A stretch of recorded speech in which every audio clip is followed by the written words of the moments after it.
Hello everyone, welcome back to my channel and welcome to another study blog. কেমন আছো সবাই? আশা করছি ভালো আছো, আর আমিও বেশ ভালো আছি।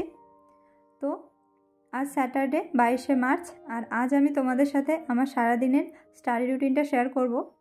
লাস্ট ব্লগে আমি তোমাদের সাথে 10 ডে স্টাডি চ্যালেঞ্জের একটা স্ট্র্যাটেজি শেয়ার করেছিলাম। আজ তার চতুর্থ দিন। তো চলো শুরু করি। আজ ঘুম ভেঙে গেছে সকাল 5টায়। টাইম দেখে খুব একটা অবাক হয়নি, কারণ পড়াশোনার সাথে সাথে ঘুমটাও প্রয়োজন। আর লাস্ট দুদিন রাতে 6 আওয়ার্স ঘুমিয়েছি, আর আজকে 7 আওয়ার্স মতো হয়েছে। তো যেহেতু দিনে দু চোখের পাতা এক করার সুযোগ হয় না, তো সেই জন্য রাতে একটু ভালো ঘুমের খুব প্রয়োজন হয়।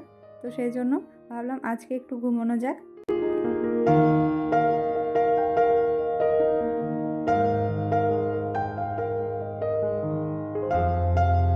তো যাই হোক, সকালে উঠে বায়োলজিটা রিভিশন করলাম। আজ মোটামুটি সব সাবজেক্টই রেখেছি, বাট সবই অল্প অল্প করে পড়ব।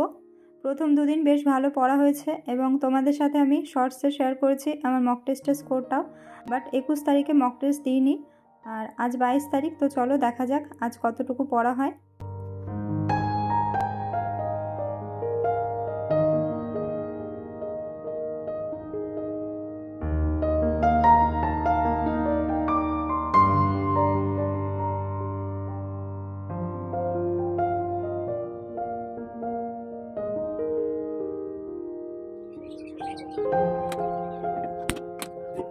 সকালে 5:30 থেকে প্রায় 7টা পর্যন্ত বায়োলজি রিভিশন করেছি, দেন চা মুড়ি খেয়ে নিলাম। আর এখন আমি শুরু করেছি ফিজিক্সের একটা ছোট্ট টপিক। তো এটা মোটামুটি প্রায় 1 ঘন্টা মতো লাগবে কমপ্লিট করতে। তো চলো এটা কমপ্লিট করি।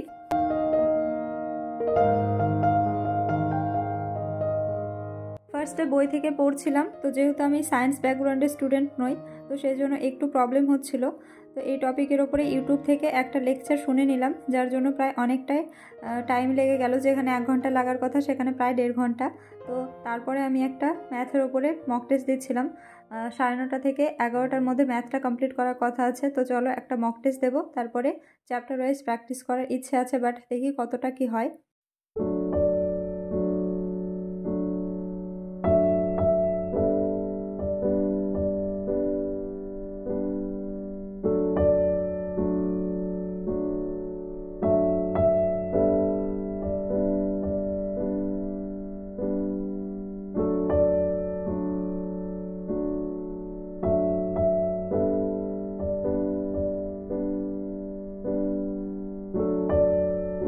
ম্যাথের মক টেস্টটা আমি শুরু করেছিলাম প্রায় 10:30টার পরে। তো সেই জন্য মক টেস্টটা কমপ্লিট হতে হতে প্রায় 11টা বেজে গিয়েছিল। আর আজকের মক টেস্টের স্কোর ছিল আমার 20। আমি অ্যাটেম্পটও 20 করেছিলাম। তো যাই হোক, মক টেস্ট দেওয়ার পরে এখন একটু খাওয়া দাওয়া করব, আর বাড়ির যেগুলো কাজ আছে সেগুলো কমপ্লিট করে নেব। তো চলো সেগুলো করি।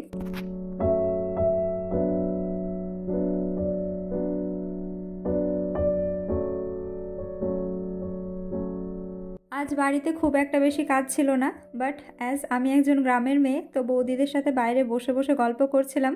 And suddenly I realised that আমাকে স্নান করে পড়তে বসতে হবে। তারপর আর কি বাড়ি এসে স্নান করে নিলাম। আর এখন বাজে ঘড়িতে প্রায় 12:30 মতো। তো স্নান করে একটু ছাদে ঘোরাফেরা করছিলাম যাতে আমার চুলটা শুকিয়ে যায়। লাস্ট দুদিন মতো ওয়েদারটা খারাপ ছিল, বাট ওয়েদার খারাপ থাকলেও আমার পড়াশোনাটা বেশ ভালোই হয়েছে। বাট গতদিন আমার খুব একটা ভালো পড়া হয়নি। আমার টু ডু লিস্টের 50% মতো কমপ্লিট করেছিলাম। আর আজ মর্নিংয়ে ম্যাথের অনলি মক টেস্ট দিয়েছি। কনসেপচুয়াল ক্লাস করবো ভেবেছিলাম 2Dর ওপরে, বাট সেটা আর হলো না। তো এখন আমি রিজনিংয়ের একটা বই নিয়ে বসেছি। তো এখান থেকে আমি প্র্যাকটিস করছিলাম। অ্যান্ড আজকের টপিক ছিল ডিরেকশন। তো লাস্ট কয়েকদিন থেকেই ডিরেকশন অ্যান্ড ক্লকের ওপরে প্রচুর প্র্যাকটিস করছি, আর এটার ওপরে একটু বেশি জোর দিয়েছি। আশা করি এখন এই দুটো টপিকের ওপরে একটু ভুল কম হবে।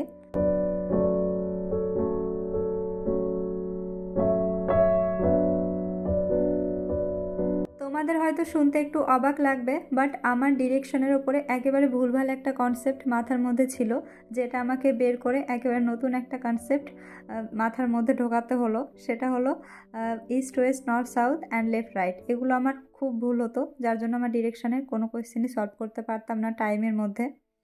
তো এগুলো এখন মোটামুটি ঠিক হয়েছে। তো চলো, প্রায় 2 আওয়ার্স মতো বইয়ের রিজনিং করছিলাম, দেন মক টেস্টটা শুরুই করেছিলাম। ঠিক সেই সময় আমার বাচ্চা পার্টনারগুলোর কাছে আমি ভুট্টা অর্ডার করেছিলাম, সেটা ডেলিভারি দিয়ে গেল। তো সেই জন্য মক টেস্টটা পজ করে দিয়ে এটা খাচ্ছিলাম। আর এই সব করতে করতে প্রায় 4টে বেজে যায় অ্যান্ড আমার স্টুডেন্টও চলে আসে। তো স্টুডেন্টকে পড়া দিয়ে আমি মক টেস্টটা কমপ্লিট করছিলাম।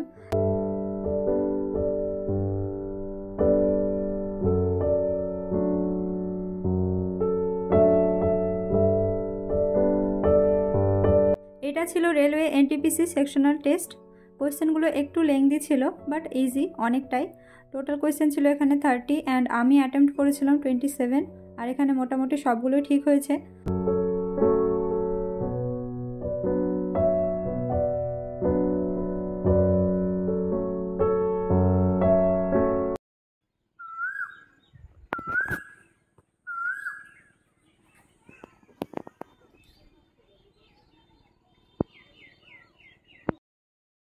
স্টুডেন্ট পড়ানোর পর বিকেলে অনেকটাই সময় ছিল, বাট বিকেলে আমার একেবারে পড়া হয় না, তো সেই জন্য পড়তে বসিনি।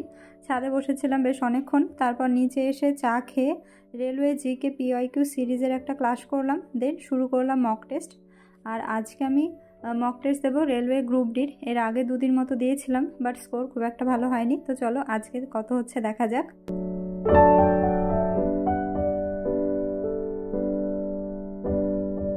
এবার চলো তোমাদের জন্য ছোট্ট একটা অ্যানাউন্সমেন্ট আছে। আজ থেকে আমাদের একটা পিডিএফ ব্যাচ লঞ্চ হচ্ছে, যেখানে এমসিকিউ আকারে প্রত্যেক দিন একটা করে মক টেস্ট দেওয়া হবে এবং কোয়েশ্চেনের কোয়ালিটি অবশ্যই এক্সাম ওরিয়েন্টেড।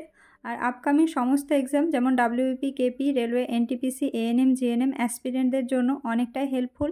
অ্যান্ড অবশ্যই ব্যাচে জয়েন করতে হলে আগে পেমেন্ট করতে হবে 49, আর ভ্যালিডিটি থাকবে 2 মাস। সো যারা ইন্টারেস্টেড তারা কন্ট্যাক্ট করতে পারো এই নম্বরে 8348909248। তো যাও টেক্সট করো এবং ডিটেলসে যেগুলো তোমাদের কোয়ারিজ আছে সেগুলো জেনে নাও, তারপরে গ্রুপে জয়েন হবে অবশ্যই। মক টেস্ট দেওয়ার সময় আমার বেশ টাফ লাগছিল।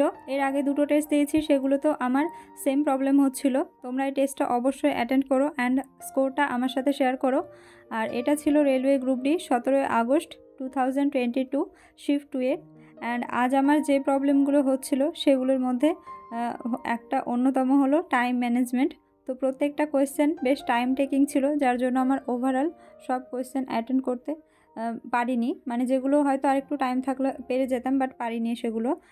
অ্যান্ড মক টেস্ট দিতে দিতে একটা জিনিস বেশ ভালোভাবে রিয়েলাইজ করলাম যে মেনস্ট্রুয়েশনের ক্লাসটা আমার ইমিডিয়েট কমপ্লিট করা দরকার, যেটা আমি কনসেপচুয়াল ক্লাসগুলো এখনও পর্যন্ত কমপ্লিট করিনি। তো সেই জন্য আমার অনেকটাই প্রবলেম হচ্ছে, ওগুলো একেবারে বাদ হয়ে যাচ্ছে। তো যাই হোক, আজকের আমার মক টেস্টের স্কোর হলো 59.34। আমি অ্যাটেন্ড করেছিলাম 60, তার মধ্যে 2টো ভুল হয়েছে। তো মোটামুটি অ্যাকুরেসিটা ঠিকঠাক যাচ্ছে, বাট অ্যাটেম্প্ট আরও বেশি করতে হবে। সো আজকের ব্লগটা এই পর্যন্ত থাকলো। কেমন লাগলো অবশ্যই জানিও। ভালো লাগলে লাইক, কমেন্ট, শেয়ার করে দিও। চলো টাটা, দেখা হচ্ছে নেক্সট ব্লগে।